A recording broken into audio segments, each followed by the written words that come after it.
प्रदेश के उप मुख्यमंत्री विजय शर्मा आज रायपुर के वनवासी कल्याण आश्रम में पहुंच के वहां के पदाधिकारी और कार्यकर्ता से मुलाकात करी। विजय शर्मा कहन की संघ से जुड़े वनवासी कल्याण आश्रम ग्रामीण क्षेत्र में लोगों के वन अधिकार पट्टा के बारे में संरक्षण और अधिकार पर शुरुआत से ही काम करे थे। उनका कहना है कि आज से ही विकसित भारत संकल्प यात्रा शुरू हुआ थे, जिसमें कवर्धा में 3:30 बजे के बाद शुरू होने वाली यात्रा में शामिल हुई।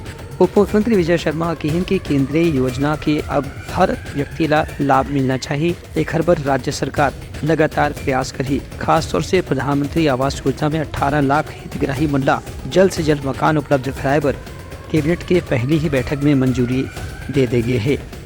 उनका कहना है कि पिछला सरकार के कार्यकाल में केंद्र सरकार के बहुत सारी योजना जानबूझ के पूरा नहीं करेगी। इस खबर क्यों में केंद्र सरकार के दखल या उखर नाम रही से आगे चुनाव है और चुनाव में भाजपा को प्रचंड बहुमत मिले और छत्तीसगढ़ में 11 की 11 सीटें भाजपा जीते। इसके लिए आज से नहीं, मैं तो बहुत पहले से हम लोगों ने प्रयास प्रारंभ कर दिया है। देखिए, केंद्रीय योजनाओं को विगत सरकार ने किस तरह नेस्तनाबूद किया था, आपने देखा था। प्रधानमंत्री आवास सिर्फ इसलिए नहीं दिया कि उसमें प्रधानमंत्री शब्द आ गया था। आदरणीय मुख्यमंत्री जी ने नई सरकार की पहली कैबिनेट का पहला प्रस्ताव किया और 18,12,000 आवास को स्वीकृति प्रदान की।